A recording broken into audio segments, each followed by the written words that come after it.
कार्यक्रम के पुण्यार्जक हैं मानक चंद, कमला देवी, राकेश कुमार नीतू, ऋषभ, सौम्या एवं Ayushi Musharaf, B123 city colony Jaipur, Premchand, Vijay Lakshmi Ajmera Jaipur, Ashok, Rajlakshmi Pandya Jaipur, Sunil, Renu Kasliwal Nai Delhi. Shri Narendra, Shrimati Sudesh रानी जैन, विपिन कुमार, संगीता जैन, मुजफ्फरनगर निवासी, प्रवासी दुर्गापुर, पश्चिम बंगाल, संजय दीपा जैन, राजीव सोनिया जैन, पूनम चंद सविता जैन मेरठ, पंकज श्वेता जैन दिल्ली, अभिषेक रिद्धि सिद्धि वैभव, आंचल सोबित जैन एवं समस्त नावला परिवार। Arnav Jain, Aaradhya Jain, doctor Ashish, doctor Anjali Jain, doctor PK Jain, Gunmala Jain, Kirtinagar Jaipur, Adishwar Jain, Sunita Jain, Pratik Jain, Neha Jain, Vaibhav Jain, Paridhi Jain, Prerit, Prakshal, Paridhi, Prapti, circular road, Shahdara Delhi, Nagarmal Jain, Vishal Jain, Swasti Jain, Samarth Jain, Kashish Jain, M3M golf state, golf course extension road, Gurugram. Shri Jay Kumar Sulochana जी की 50वीं शादी की सालगिरह के उपलक्ष्य में JK मसाला कोलकाता। जय जिनेन्द्र।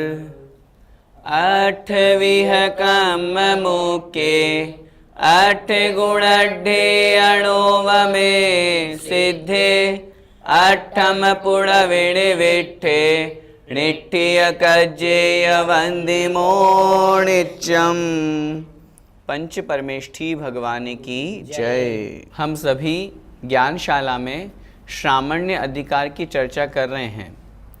पिछली ज्ञानशाला की कक्षा में हमने यह चतुर्थ अधिकार श्रामण्य अधिकार प्रारंभ किया था। क्या था उसमें? हमने देखा कि जो दर्शन है, निर्ग्रंथ दिगंबर अवस्था है, वह ही वंदनीय है। आचार्य भगवान ने स्पष्ट कहा दर्शनहीन की हमें वंदना नहीं करनी चाहिए। आगे आज की इस कक्षा में हम सभी पुनः समझेंगे आचार्य भगवान कुंद स्वामी महाराज दर्शन किसे कहते हैं। आइए गाथा क्रमांक 99 आगे बढ़ते हैं। दंसे मोक्ष मग्गम सम्मतम संयमम सुधम मम च निगंतम प्राणमयम जिणमग्गे दंसणम भणियम। दर्शन की परिभाषा क्या है, आइए देखते हैं। दंसेई मोक्ष मग्गम, दंसेई दिखलाता है। किसे दिखलाता है? मोक्ष मग्गम अर्थात मोक्ष मार्ग को, जो मोक्ष मार्ग को दिखलाता है। सम्मतम संयमम सुधम्मम च, वह मोक्ष मार्ग कैसा है? सम्मतम सम्यक्त्व से युक्त है, सम्यक दर्शन से सहित है।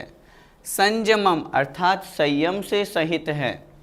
सुधम्मम च और समीचीन धर्म से युक्त है, अर्थात सच्चा धर्म, व्रत उपवास तपस्या आदि उस धर्म से जो युक्त है।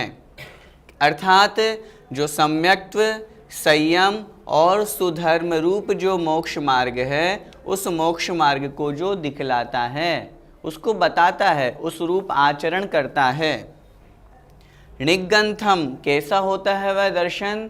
निर्ग्रंथ, ग्रंथ का मतलब परिग्रह, जो परिग्रह से रहित होता है।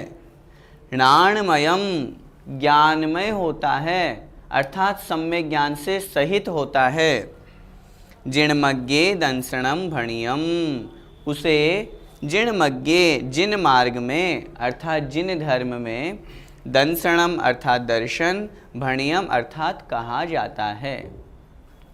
उसे जिन मार्ग में दर्शन कहा जाता है। किसे कहा जाता है, एक बार फिर से समझें।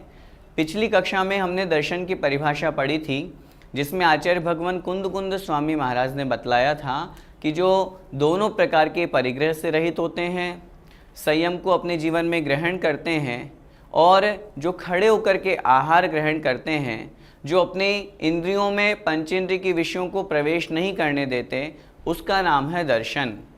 वैसी ही परिभाषा आचार्य भगवान यहाँ बोध पाहुड़ की गाथा में कह रहे हैं। भैया जी, यहाँ मोक्ष मार्ग क्या है और उसको दिखलाने से क्या मतलब है? मोक्ष मार्ग की सीधी सी परिभाषा आचार्य भगवान उमा स्वामी महाराज ने तत्वार्थ सूत्र जी के प्रथम अध्याय के प्रथम सूत्र में ही लिखी है।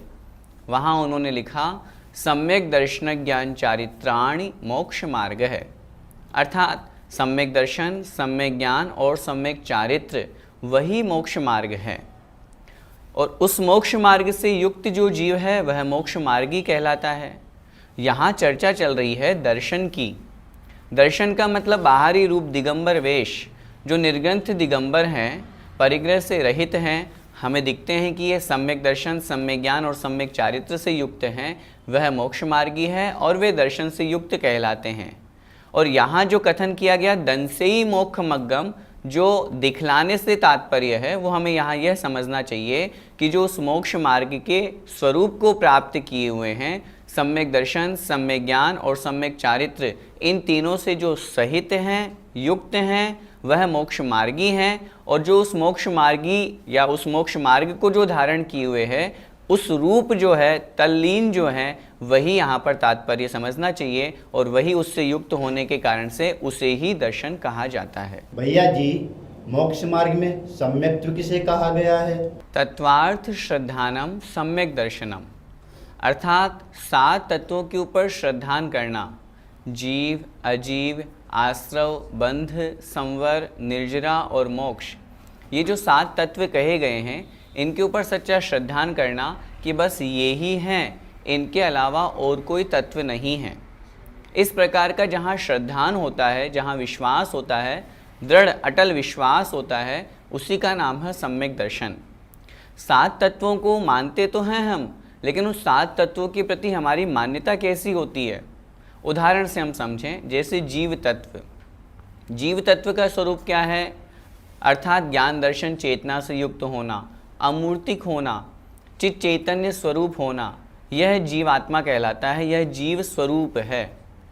पुद्गल के स्वरूप की जब हम चर्चा करते हैं तो जो रूप, रस, गंध, स्पर्श से सहित होता है, ऐसा शरीर आदि पर पदार्थ जितने भी हैं, यह सब पुद्गल कहलाते हैं।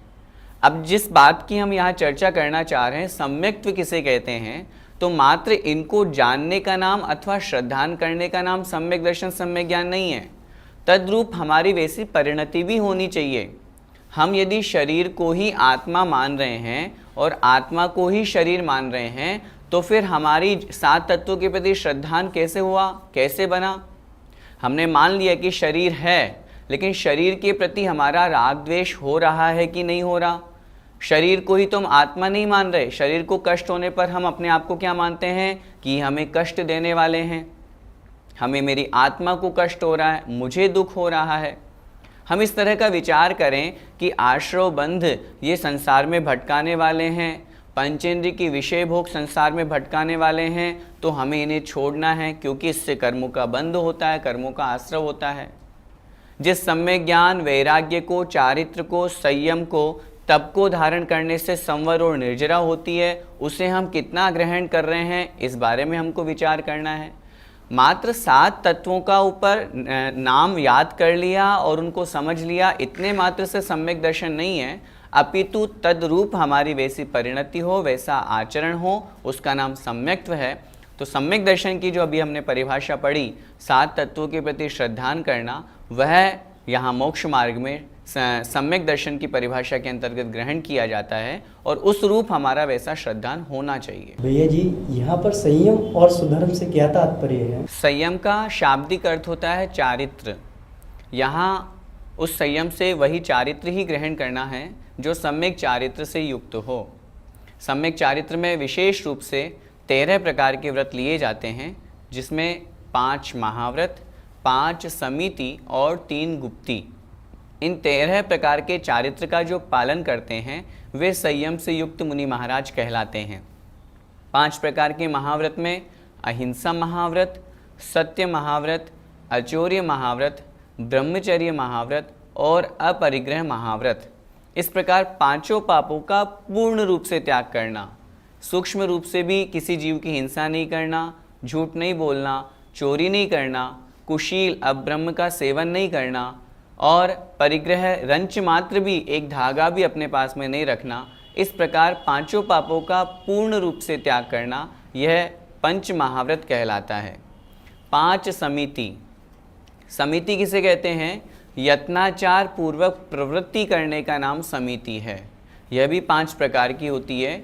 एरिया समिति, भाषा समिति, आदान निक्षेपण समिति, प्रतिष्ठापन समिति और ऐषणा समिति। एरिया समिति, गमन करते समय अपने आगे की 4 हाथ जमीन देख करके गमन करना, जिससे किसी भी जीव की हिंसा नहीं हो। भाषा समिति, हित मित और प्रिय वचन बोलना, जिससे किसी भी जीव को हमारे वचनों से कष्ट ना हो। ऐषणा समिति, भोजन आहार ग्रहण करते समय शुद्धि का ध्यान रखना। आदान निक्षेपण समिति, अर्थात किसी भी वस्तु को ग्रहण करते समय अथवा रखते समय जीव हिंसा का ध्यान रखना और उससे बचने के लिए पिच्छी आदि से मार्जन करके वस्तु को ग्रहण करना अथवा रखना। और अंतिम है प्रतिष्ठापन समिति, अर्थात मलमूत्र आदि क्षेपण करते समय जीव हिंसा का ध्यान रखना। ऐसे स्थान पर मलमूत्र क्षेपण करना जहाँ जीव ना हो। कहने का तात्पर्य समिति, यत्नाचार पूर्वक प्रवृत्ति। हम जिस चारित्र की, जैन धर्म की और जिस दर्शन की बात कर रहे हैं, वहाँ पर प्रत्येक जीव की रक्षा का भाव है। हम कोई भी क्रिया करें उसमें जीव हिंसा का हम ध्यान रखें, उसी का नाम है समिति। ये 5 प्रकार की समिति। और कहलाया आगे 3 प्रकार की गुप्ती, मनोगुप्ती, वचन गुप्ती और काय गुप्ती। अपने योगों को वश में करना, मन से बुरा नहीं विचारना, मन को वश में करना, वचन को वश में करना और शरीर को वश में करना। इस तरह से यह 13 प्रकार का चारित्र उन मुनि महाराज का कहा गया है। इसलिए यहाँ जो वह संयम से युक्त मुनि है, यहाँ संयम से उस 13 प्रकार के चारित्र को ग्रहण करना चाहिए। आगे जो आपने सुधर्म की चर्चा की, सुधर्म समीचीन जो धर्म है, सच्चा जो धर्म है, ऐसे उस अनशन आदि जो 6 प्रकार का बहिरंग तप कहा गया है तथा प्रायश्चित आदि 6 प्रकार का जो अंतरंग तप कहा गया है।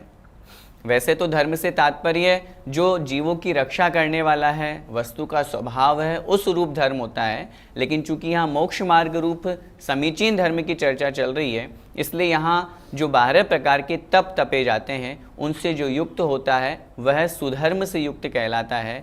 तो सम्यक्त्व, संयम और समीचीन धर्म, तपस्या रूप जो धर्म है, इन तीनों स्वरूप जो मोक्ष मार्ग है वह दर्शन कहलाता है। इस प्रकार समझना चाहिए। क्या सम्यक्त्व रहित मुनि पूजनीय नहीं है? जो सम्यक्त्व से रहित है वे तो मुनि ही नहीं हैं, पूजनीयता की क्या बात करें। सम्यक्त्व का गुणस्थान 4था, मुनि महाराज का गुणस्थान 6, 7वां। जो सम्यक दर्शन, सम्यक ज्ञान और सम्यक चारित्र, इन तीनों रत्नों से जो सहित हैं, ऐसे 28 मूलगुणधारी मुनि महाराज ही वंदनीय और पूजनीय कहे जाते हैं। अब जिनका सम्यक दर्शन ही नहीं है वे मुनि कदापि पूजनीयता की कोटि में नहीं आ सकते। यह हम स्वयं यहाँ पर पढ़ रहे हैं ना।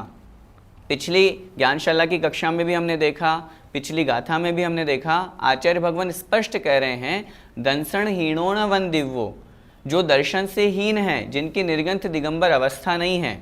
अब आपने चूंकि मुनि की चर्चा करी, निर्गंथ दिगंबर अवस्था है लेकिन सम्यक्त्व नहीं है, जो 7 तत्वों के ऊपर श्रद्धा नहीं करते हैं, सिर्फ ऐसे ही किसी के कहने पर मुनि बन गए हैं, मन में किसी तरह से धर्म के प्रति श्रद्धा नहीं है, जो मिथ्या दृष्टि जीव की मान्यता है, जीव को आत्मा को जीव समझता है, शरीर को आत्मा समझता है और आत्मा को ही शरीर समझता है, इस तरह की जिनकी मान्यता है, जो ख्याति लाभ पूजा आदि के निमित्त से मुनि अवस्था धारण कर लिए हैं, जो स्वयं उस रूप हो करके जो कुदेवी देवता हैं, मिथ्या देवी देवता हैं, रागी द्वेषी देवी देवता हैं, स्वयं उनकी पूजा कर रहे हैं, 7 तत्वों के प्रति जिनका श्रद्धा नहीं है, सच्चे देवशास्त्र गुरु को स्वयं ही नहीं मान रहे, वे सम्यक्त्व से रहित हैं। भले ही वे निर्गंथ दिगंबर हो गए हैं, लेकिन वे उस दर्शन से रहित होने के कारण, निर्गंथ दिगंबर अवस्था को धारण करने के बावजूद भी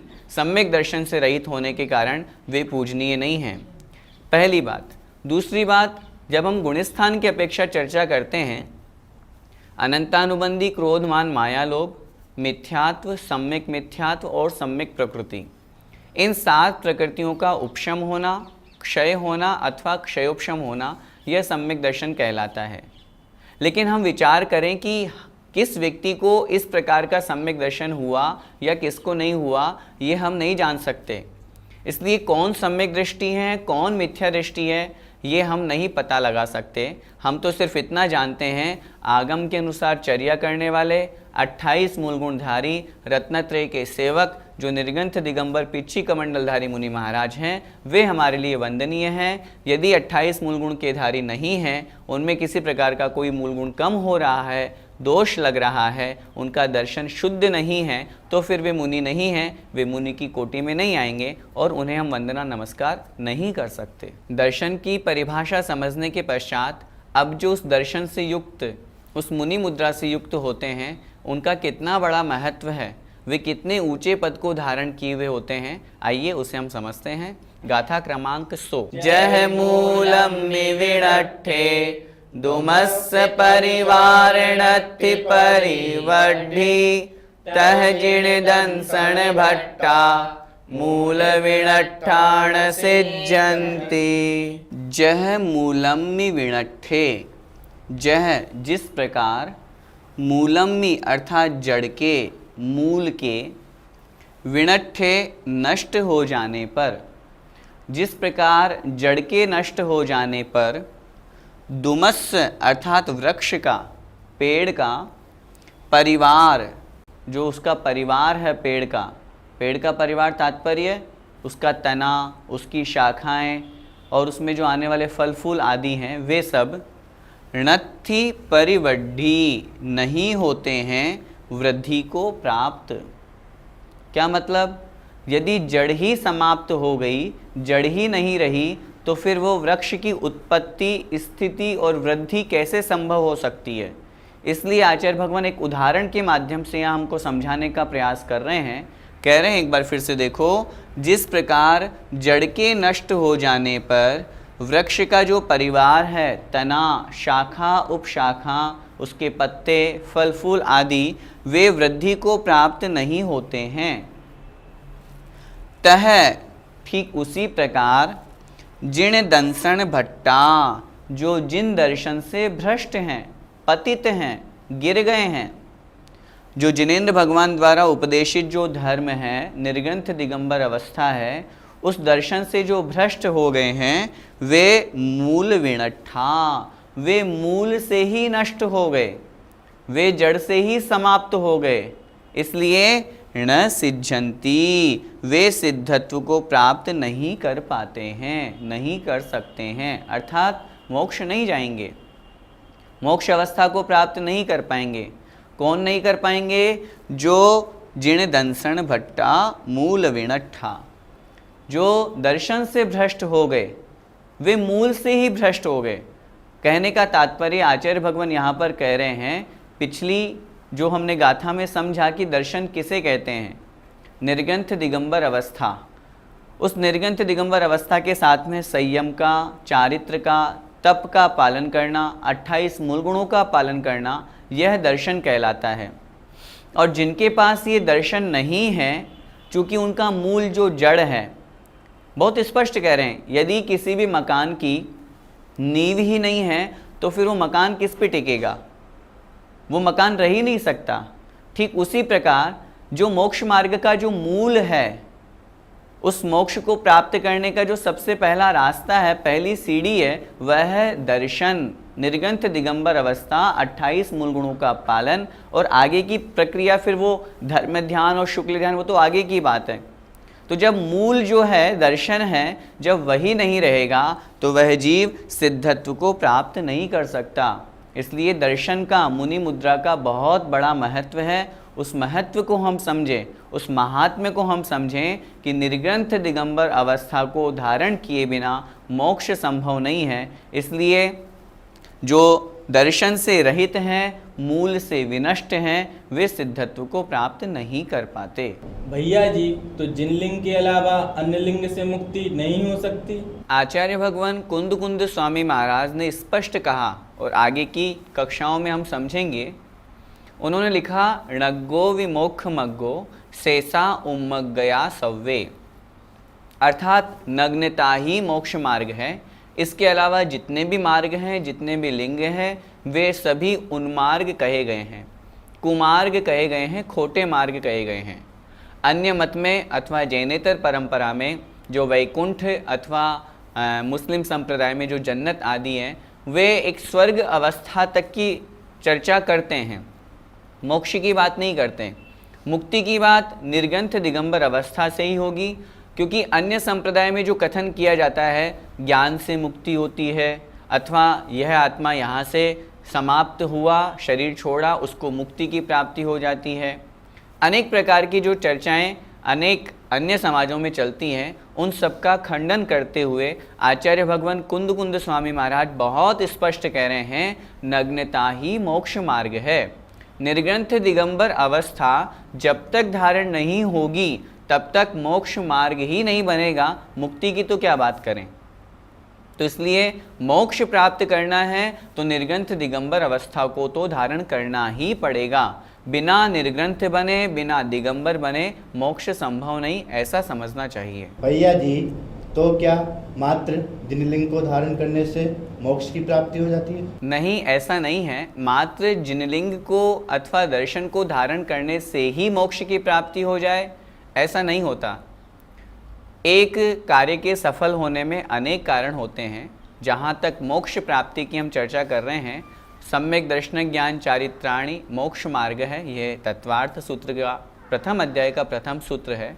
और इसी अपेक्षा से हमको समझना चाहिए कि मात्र निर्ग्रंथ दिगंबर हो जाने मात्र से, नग्न हो जाने मात्र से मुक्ति नहीं होगी। मोक्ष प्राप्ति का प्रथम साधन यह है, मोक्ष जब भी होगा निर्ग्रंथ दिगंबर अवस्था धारण करने से ही होगा।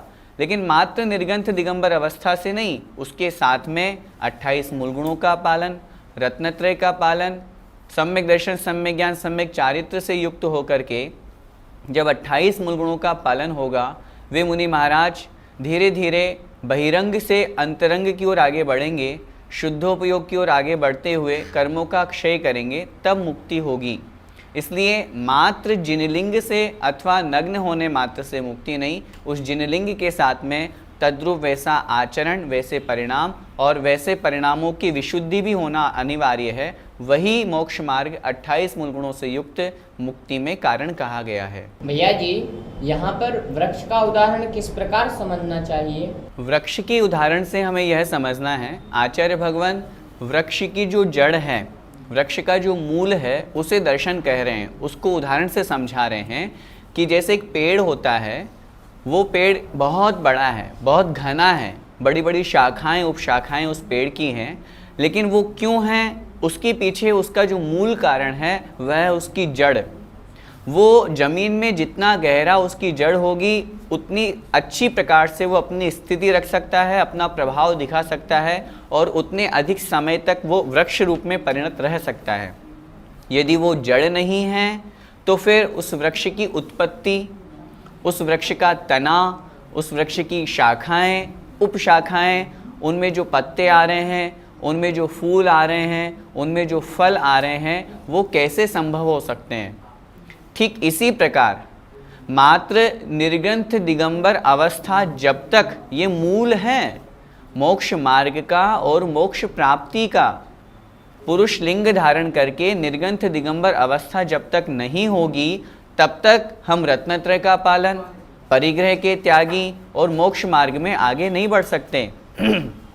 हम ये सोचें कि मात्र हम बैठे हैं, परिग्रह से युक्त हैं, हम आत्मा का ध्यान कर लें और हमें मोक्ष हो जाएगा, ऐसा नहीं होता। अंतरंग बहिरंग पूरे परिग्रह का त्याग किया जाता है, घर परिवार से वैराग्य किया जाता है, 28 मूल गुणों को पालन करने का संकल्प लिया जाता है, रत्नत्रय का पालन किया जाता है। तो इसलिए निर्ग्रंथ दिगंबर अवस्था मूल है, जड़ है, उसके बिना मोक्ष मार्ग नहीं, मोक्ष प्राप्ति संभव नहीं। इसलिए वृक्ष के उदाहरण को हमें यहाँ पर यही समझना चाहिए कि जैसे जड़ के बिना वृक्ष की स्थिति, उत्पत्ति, वृद्धि संभव नहीं, ठीक उसी प्रकार निर्ग्रंथ दिगंबर अवस्था के बिना उस जीव का मोक्ष मार्ग में चलना अथवा प्रारंभ होना ही संभव नहीं है। जय जिनेन्द्र। इस कार्यक्रम के पुण्यार्जक हैं मानक चंद कमला देवी, राकेश कुमार नीतू, ऋषभ सौम्या एवं Ayushi Musharaf, B123 city colony Jaipur, Premchand Vijay Lakshmi Ajmera Jaipur, Ashok Rajlakshmi Pandya Jaipur, Sunil Renu Kasliwal Nai Delhi. Shri Narendra Shrimati Sudesh रानी जैन, विपिन कुमार संगीता जैन, मुजफ्फरनगर निवासी, प्रवासी दुर्गापुर पश्चिम बंगाल। संजय दीपा जैन, राजीव सोनिया जैन, पूनम चंद सविता जैन मेरठ, पंकज श्वेता जैन दिल्ली, अभिषेक रिद्धि सिद्धि वैभव, आंचल सोभित जैन एवं समस्त नावला परिवार। Arnav Jain, Aaradhya Jain, doctor Ashish, doctor Anjali Jain, doctor पीके Jain, Gunmala Jain, Kirtinagar Jaipur. Adishwar Jain, Sunita Jain, Pratik Jain, Neha Jain, Vaibhav Jain, Paridhi Jain, Prerit Prakshal Paridhi, Prapti, circular road, Shahdara Delhi. Nagarmal Jain, Vishal Jain, Swasti Jain, Samarth Jain, Kashish Jain, M3M golf state, golf course extension road, Gurugram. Shri Jay Kumar Sulochana जी की 50वीं शादी की सालगिरह के उपलक्ष्य में JK मसाला कोलकाता।